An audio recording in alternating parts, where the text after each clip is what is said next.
Welcome,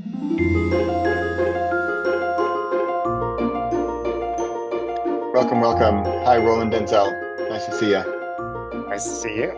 Thanks for We were having me. just we were just saying how we met, but we actually couldn't figure out which year. But we met at 20 bucks to 50K in Las Vegas, maybe 2017. Can't remember, but that's We it's met, actually but it was related to like what we're talking about the today. first year when they really started talking about like we wanted to talk about nonfiction, and like there was no discussion of Yeah, nonfiction. yeah, yeah. So you and I and a couple other That's people right. sort of banded That's right. together and found our own spot and decided Yeah. to How make about the nonfiction pool? happen.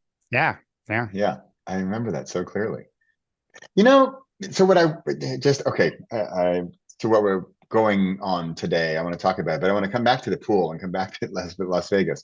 But I was interested. You wrote a post on Facebook, and it was you're working on a presentation, and you say, why the full-time author goal isn't necessary, and that being a part-time author, like I am, you say, is something to be proud of and worth pursuing. And that just it just really connected with me because only recently have I kind of realized, and then it's kind of weird because it gets into the psychology of it, almost like admitted that that's my goal. My goal is to be a part-time author. My goal is not to be a full-time author. I remember when I used to I live in the Netherlands now. I used to live in the Netherlands before, and then we moved to San Francisco, and I said, okay, I was total naive, clueless human, and I go to one of the most expensive cities in the country, and I say, before I get a job, I'm going to be a writer, right? And like any financial savvy person would say, that's the dumbest idea of all time. But I said, I'm going to do it. And so my wife got a job and she went off to work. And I said, I'm going to be a full time author. And I literally remember within a matter of weeks, I think my wife came home and I was like literally in tears from the drama and trauma of the day of writing. And even way back then, I thought, wow, I'm not sure this is a great idea to do this full time. And that was a long time ago. That was before the current days of we can do everything marketing wise and our own authorpreneur business and everything. So that was way back then, much more mature and experienced and savvy now, in that I can say, hey, my goal is even to be part-time author. And to that point, we were just talking about jobs. I recently took on, like 5 months ago, took on a part-time job where I work 2 days a week, nothing related to writing or publishing. And I'm really enjoying it. I'm really enjoying that balance. So how what got you started on this topic? This you don't have to be a full-time author goal. Well, I mean, a lot of I see so many people like almost like want to give up writing because they're like, well, I can't be like I've tried and tried and tried. I've written all these Yeah. books and I'm not making enough money to live and I'm working 60, 80 hours a week being, Wow. writing and marketing and stressing about writing and marketing. Yeah. And they're like, I'm gonna throw up my hands and like not be a writer anymore. And I'm like, well, Yeah. then I thought, well, like that's so crazy because like like as we were talking about earlier, like I always wrote, right? And I Yeah. never like growing up, I would write things, and as a teenager and in college, I would write. Yeah. And yeah, like you kind of have this thing, like this dream, like maybe somebody's gonna buy my screenplay, or maybe somebody's gonna, an agent's gonna pick up my book and I'm gonna get it published. But for some reason, it never really occurred to me that that would be like a goal to me. That was going to be it. Like then I was going to not have to work another job anymore. Like it's just like, oh, that would Yeah. be Yeah. great. It's almost like, you're like winning a very small lottery, you know, Right. Right. like if you win $100,000, quit your job, right? Right. You don't like stop working. You just like, oh, this is great. I can do a little bit more of this and I can do that and I Yeah. can, put more money back into my hobbies and whatever. But I see people like it's like all think this all or nothing attitude. And it's sort of like Wow. this vicious circle where the more it's not their fault that they thought this way, but over the last maybe and I've been in the publishing industry as we know it and since 2012 about right Yeah. and people wanted to make it. They wanted to make it. Then there's this big discussion of like, how much does it take to be like, when can I switch from part-time to full-time? And then like, Yeah. then it's like now, Yeah. then you see all the marketing goes out there has switched to, I can help you be a full-time author. And there's Yeah. really nothing wrong with that if that's really your goal to be a full-time Yeah. author. Yeah. But, um, but I feel like the part-time author has been forgotten. The people who want to make some money at it, or they just want to write because they love writing, or they have like one story that they want to put out there, like one that maybe their own story, or maybe some story that they thought they saw a movie and they're like, I could have done that better. I want to write it better, and somebody's going to read this. Those people have been forgotten, and Yeah. like I want to help them remember. Wow. Yeah, because writing, well, I shouldn't speak for, we were talking earlier about knitting and gardening, but writing is usually, well, maybe like knitting and gardening, it's something, unless you're a professional knitter or gardener, it's something you really enjoy doing. And so what if you, there was a book, oh, I forgot the name, some sort of entrepreneur book, I can't remember the name, but it's something about the baker, and the baker becomes, the business, and then they get into accounting and managing and all this stuff. Like, I just want to bake pies, um, because Yeah, it because they lost the joy of baking the pies. And it's funny, I just mentioned the word joy, and we were talking earlier. It's currently fall 2023 as we record this, and there's a conference, first time conference in February in Dublin, Ireland, and I'm actually speaking at it, and it's called the Author Sustainability Conference.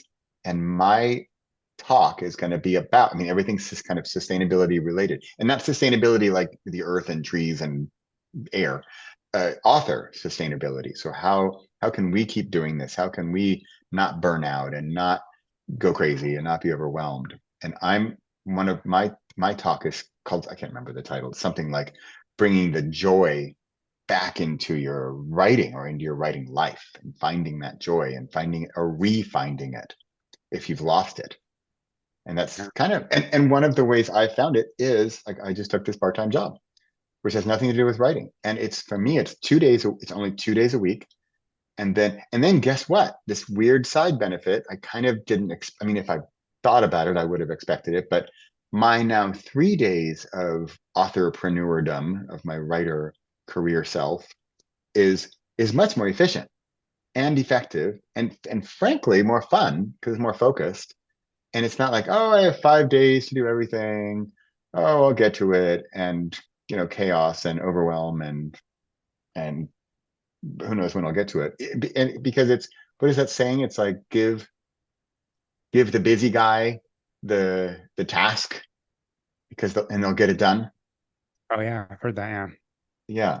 yeah, And so I've really enjoyed this part-time job because it's also taken off the pressure, and it's reminded me of, I mean, even that time way back in San Francisco, literally crying from pain of this whole, that was right when I was just getting started. I was starting to, well, you know what? I was about to say I was starting to take it seriously. And I think that there's even like a weird play on words there, taking it seriously, because we're talking about a little bit is, hey, chill out and maybe take it less seriously, and refine that joy. So you work full for time. sure. I do. But like you, I've been through like I worked full time for years, and Yeah. then like I said, I didn't never really wanted to be a full-time writer, but I Yeah. thought, well, it might be so like when I got laid off in 2018, Yeah. and I decided, you know what I've always kind of wanted to do these other things. So health coaching and author coaching and Yeah. you know helping people. Like I'm a nonfiction author. I'm writing Yeah. fiction now, but I was writing nonfiction at the time, and so health and wellness books, right? So, Yeah. and I had some clients I had part-time clients on the side when I was a full-time, and I had written the books and I had some part-time health coaching clients, and I thought, I'm going to really lean into this, Yeah. and it went great. But when you are working for yourself, like you're working all the time. Like, unless Yeah, you've yeah. established that baker business where, like, like Right. you're now you have people under you, or you have such a large and steady income and such a backlog or such a bank that you can, pull from Yeah, to smooth things yeah, out.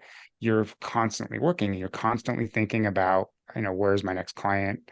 Even on like yeah, Saturday or Sunday when you're on your quote unquote days off, you're yeah, still thinking like, oh, I could be doing something to get business for yeah, Monday, right? yeah, And or what if I don't do something now and I don't get business on Monday? Like, there's yeah, like all these levels of stress that kind of work through you. And what yeah, I found was that really cut into the energy that I had for writing. So even though I had dedicated writing time, yeah. like I wrote less in that time because my brain was spinning on other things. And you sort of feel Wow. guilty kind of when you're sitting there. I could be doing something else. I'm right. My fingers are moving, but I'm like, oh, I could be doing something else. And then like, you don't write as fast, you don't write as clear. And the joy in the writing is not there because you're always thinking of these other things you could be doing. That was my Yeah. experience. And I think that's the experience of a lot of people as well. You mentioned earlier you have your job, and that is like I think you said it's like your insurance plan or your like foundation. And then that allows your writing to be like I don't like the word hobby. Hobby, I think of like model trains and I don't know, knitting. Sorry, model train and knitting people. But it, Well, I don't know. I can't go there. I can't say writing is a hobby for me.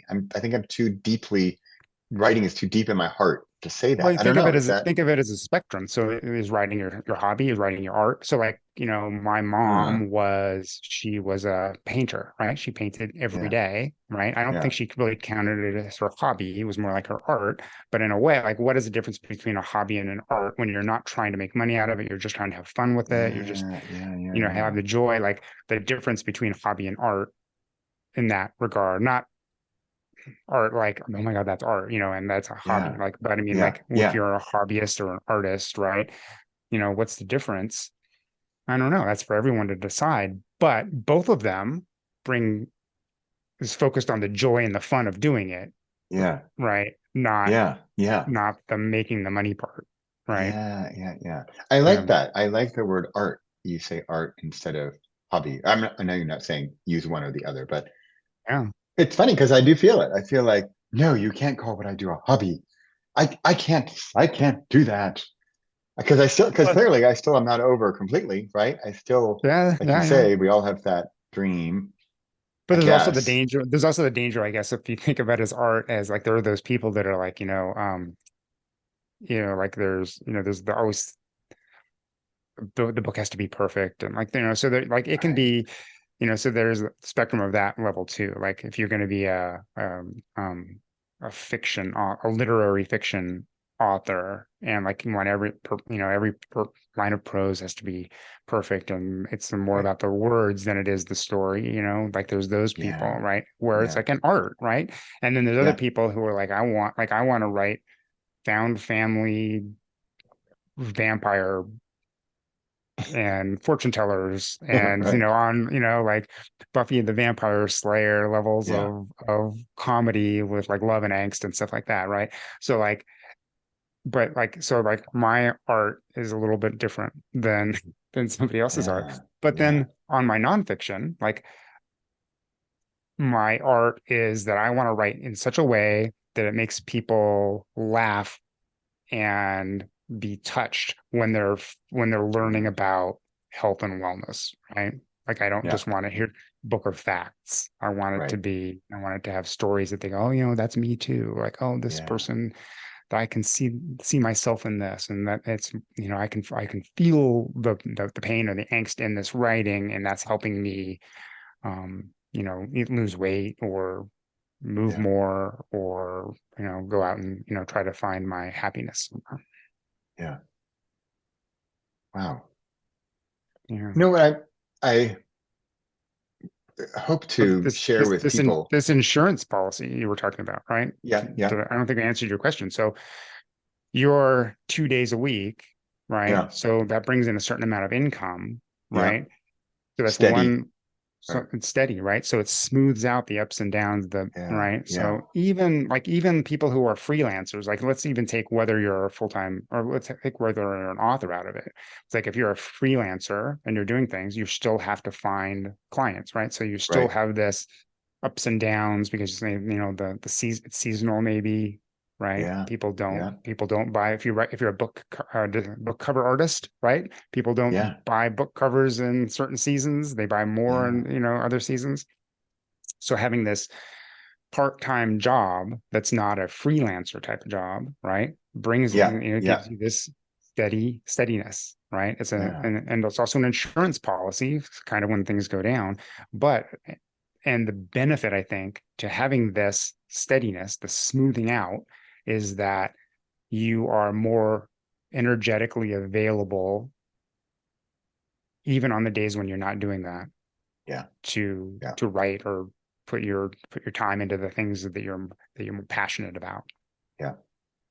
You Writing. mentioned like earlier laughter, and then you say your mind is not in the right place. They talk about the survival. The gazelle is a typical thing. The gazelle is running away from the lion, and when running away for its life, the gazelle is not going to be thinking about, oh, where should I go tomorrow? It's thinking, I need to survive. I don't know if gazelles think about that much anyway, but but the gazelle's like, I need to get out of here right this second, or I'm going to be eaten by this lion. And so it's in survival mode. And so, and I've studied quite a bit about this, about survival mode and thriving mode and stuff. And so to get out of that survival, okay, the gazelle, what's beautiful about the gazelle, there's a great book, by the way, it's either there are no gazelles in therapy or there are no giraffes in therapy. I can't remember the name, but it talks about how the gazelle, it's almost eaten by the lion, totally stressed out, adrenaline pumping so it can go run even faster. It escapes the lion and it's safe again. Like, okay, I'm safe again.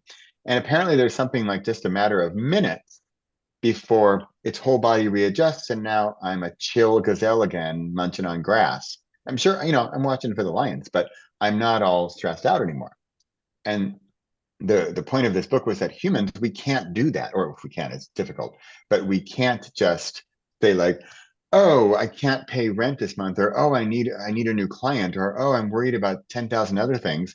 And it's not just in a matter of minutes, and I could just whoosh it all away and everything's wonderful, happy gazelle chill again, because we freak out about all kinds of stuff. But like what you're saying with the insurance policy, or a foundational element of our lives and frankly income, that if we have something that's stable, then that allows us to be more gazelle chill about the other percentage of our creative self. I think. Yeah, absolutely. Yeah, and then even like you mentioned earlier that your job has nothing to do with what you do with your Yeah. writing, right? Right. So because the other thing that a lot of authors do who want to go full time, they might not want to go full time, like they just want to leave their job. Like Yeah. they want to leave their, Yeah. so there's two different things going on here. Some authors Yeah. want to leave their job and they think the answer is to go full-time author, Yes. Yeah. right? You're right. Yeah. And then in the meantime, they will say, well, in the meantime, I have certain skills that I can help other authors, and I'm going Yeah. to write book descriptions or make Yeah. covers, or Right. I'm going to be an editor or whatever, right? Right. And those things are all fine too. That might be a good way to get yourself towards a full-time author, but those are all seasonal ups and downs, freelancer things Yeah. too. Yeah. Where so there's the danger of if you're not really good, like there are people that thrive under those conditions. Not Yeah. me. I'm not a thriver under those conditions, right? Yeah. But if you are, you might be able to compartmentalize. Like when I'm doing my editing job, Yeah. I do my editing job during the day or at night or whatever. I have so many hours associated with that, and I've carved out this time that I write every day. And you can flip a switch and you can write. If that's you, that's amazing. I was not like that. So like I was so worried about finding my next health coaching client, finding my next author Right. client, right? Or, finding my next edit, because I did some editing too, finding my next editing gig, right? Yeah. That I was, that it sort of cut into my the bandwidth I had for writing. So Yeah. even though I had the time to do writing, somewhere down Yeah. I deep, see what you're saying. I felt a little guilty about it because I could be doing Yeah. something else. I have responsibilities, got to pay this bill. What if that Yeah. doesn't, so like I would like, and then what do? You usually don't go, well, I'm going to go back to editing, get this done faster so I can find another editing client. You usually scroll on Facebook or like, I gotta, like, Right. because you got to release that tension, and editing Yeah. does not release the tension. Yeah. Yeah. So uh, like a job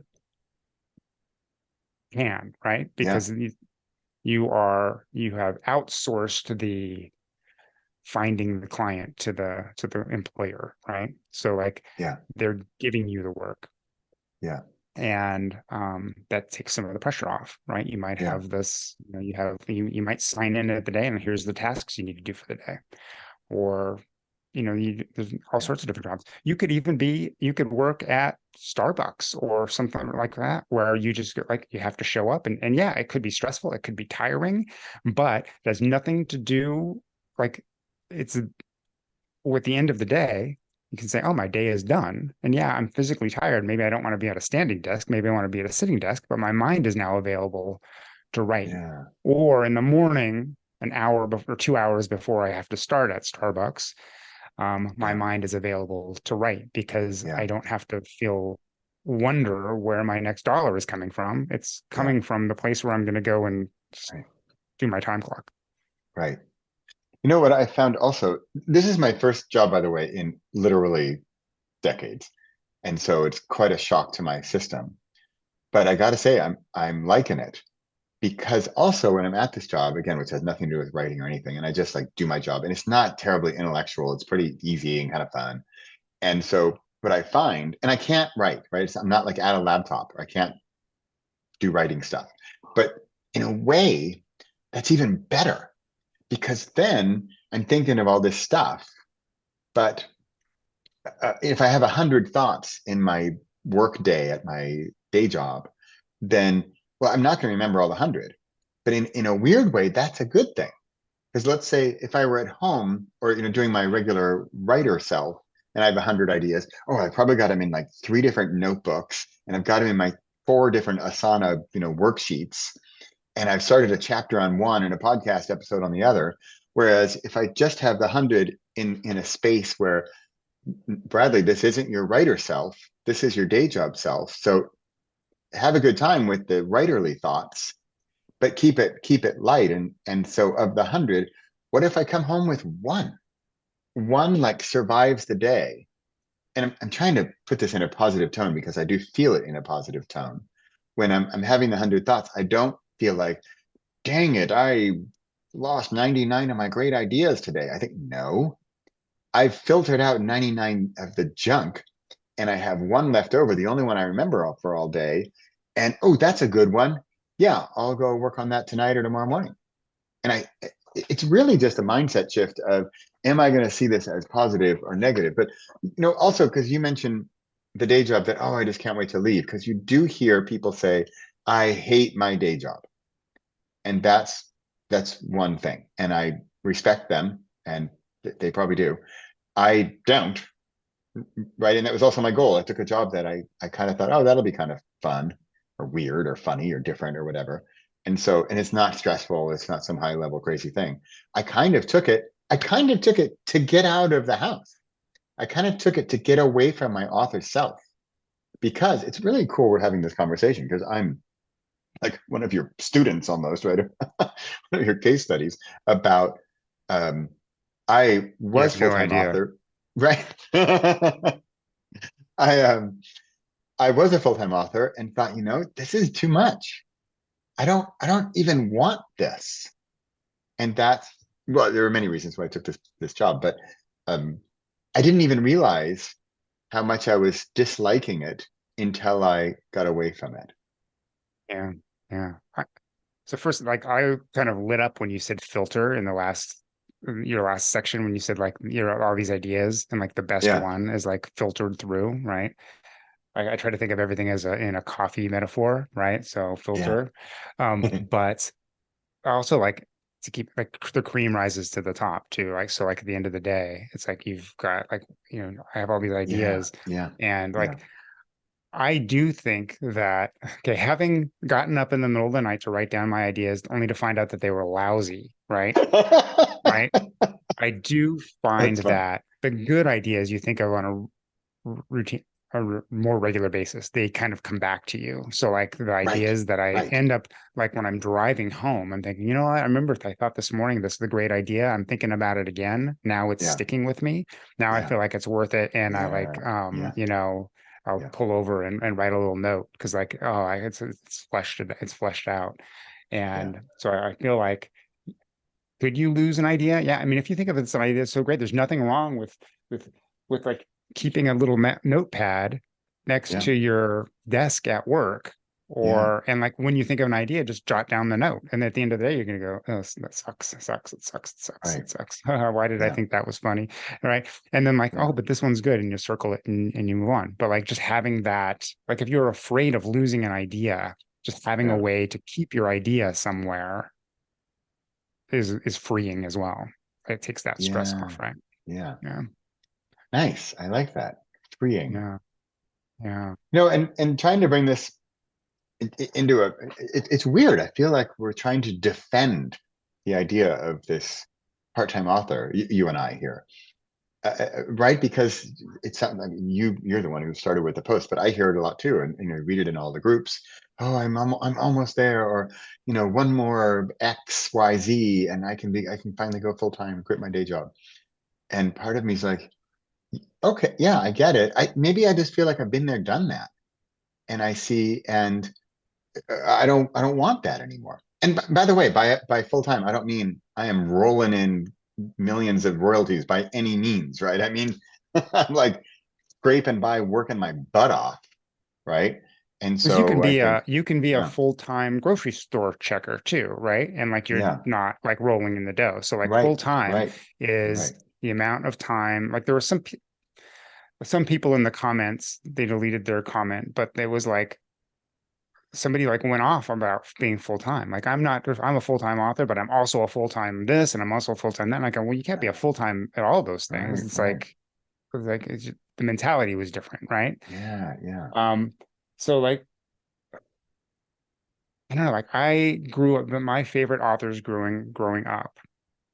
Well, growing up is a weird way to phrase this because in okay, so from adolescence to late teens to early 20s, I was science fiction focused, yeah, and so Larry Niven and Jerry Pournelle were like my two favorite authors.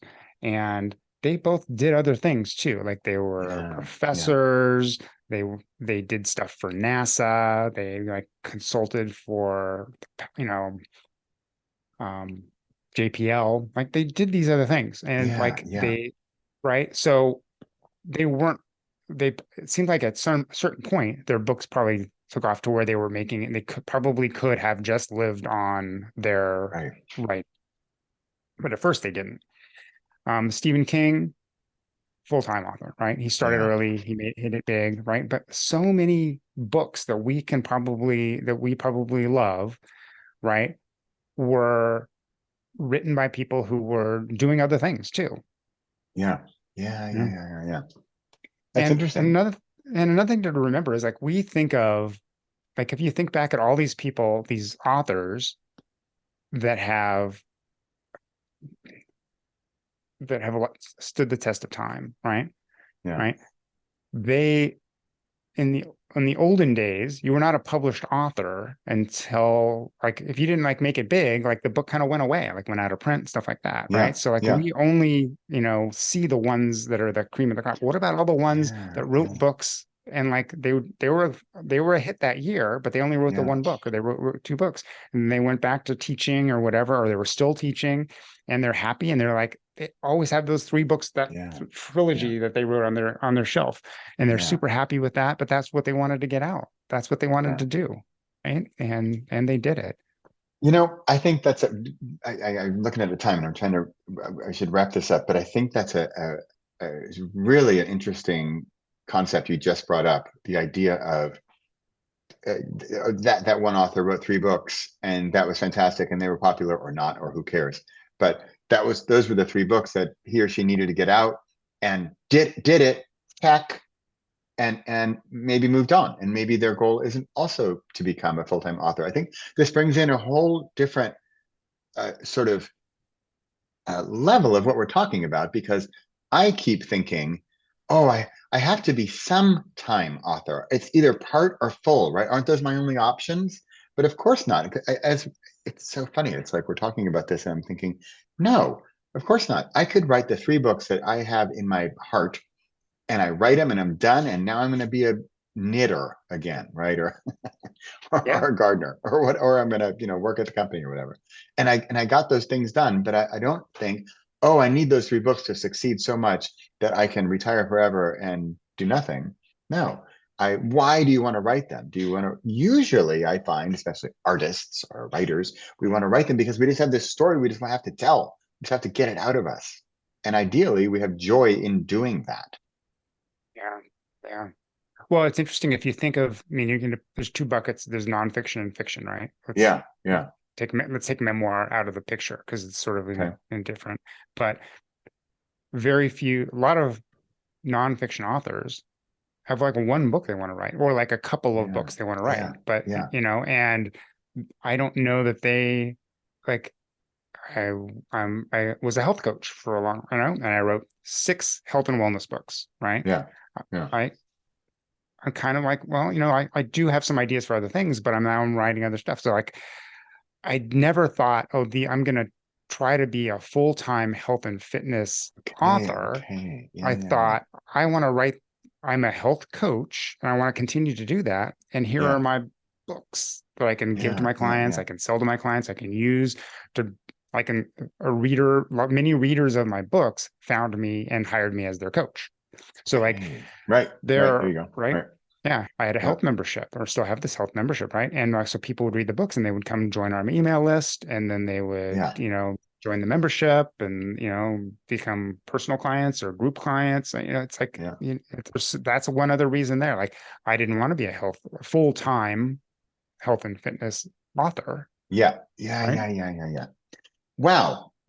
Roland, we just need to talk again. That's what's going to happen Sure. here. I'd love to come back in 6 months and see how we're both doing with this. Because now you've really got it sort of churning in my mind as well. And I want to thank you as well, because I thought I felt pretty good about this topic. I'm like, oh, I got that covered. But you've just in this half an hour here, you've really helped me kind of delineate and see a little more clearly how we can see this. And hopefully people, the listeners have also, I hope they just feel a little pressure coming off the shoulders of, wow, those 2 guys said that I don't have to be, there's often numbers, right? The X number of income or the X number of books or the X whatever. I don't need to do that. And I can do this or this or this option and still, have joy in my life and do this writing that I want to do. And these are these options. I think that's really cool. That's my thought or my hope for this talk. And I'd love to continue it again in some amount of time. Absolutely. Yeah, I hope this gives you, it's like you have to give yourself permission to find Yeah. Yeah. the level of writing you want to do, the level of Yeah. author you want to be, and Yeah. also realize that there's not like this shame, or like there's not this shame of having another job or having a Yeah. job, right? Yeah. Like Yeah. I wrote my first 6 books while I was working full time as a Wow. printing and publishing consultant, right? Full time, Wow. like, so 40, 60, sometimes, I wrote, in the mornings, I wrote at lunch, and like it was like flipping a switch. Like I could get up in the morning and like, oh, I don't have anything to worry about, I got the job coming, yeah, but like, I Yeah. got 2 hours, I can write, make my Right. lunch, have coffee, whatever, blah blah blah. Yeah. Flipping a switch, I go to work. At lunch I go, Yeah. oh, I have half an hour, I can, Yeah. eat my lunch and I can write for a little bit. At the end of the day, I'm Wow. like, oh, Wow. like cooking's going, like I have some time before my wife gets home to, and can write for half an hour. Yeah. And you Love learn it. to write in the little cracks of life. Yeah. And 6 books later, you know, Wow. Wow. 6 books with a full-time job. yeah, yeah, Yeah. That's great. That's great. yeah.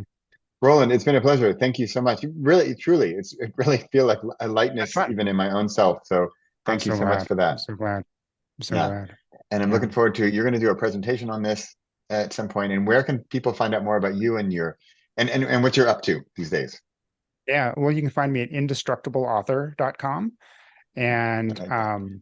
yeah, so like Very relevant. there, Indestructible yeah. author. Yeah, great. Yeah, so I've got a book for authors that's going to be coming out soon. It's written, but it's going through editing right now. Oh, It's called cool. The Author Brain. So Ooh, it's about what you can do to write more by removing the stress and also optimizing your nutrition, I'm not going to say sleep because no one likes to hear that you should sleep more. So I'm not even going to mention sleep, but but there are like supplements, there are dietary things you can do. There yeah, are yeah. ways to reduce stress that are just going to increase your writing and like a job is one of them, right? Right, Ironically, right? So, right. but Ironically. indestructibleauthor.com. If you're on my email list, I'll be sending out information about when I'm going to do this little webinar. It's present. I don't know if it's a webinar, but like a presentation. I like to do Right. them as workshops. I like to do them with a smaller group on Zoom because I want people to be able to talk. I want to do like I'm not a big Okay. webinar guy. I'm more of a Right. workshop guy. Yeah, cool. Yeah, so Awesome. indestructibleauthor.com. Okay. I love it. Such a relevant website. Perfect. Wow, Roland, thank you so much. And I look forward to talking again. Thanks so much for being here. Yeah, it's been great. Thanks for having me. All right. Bye, everybody.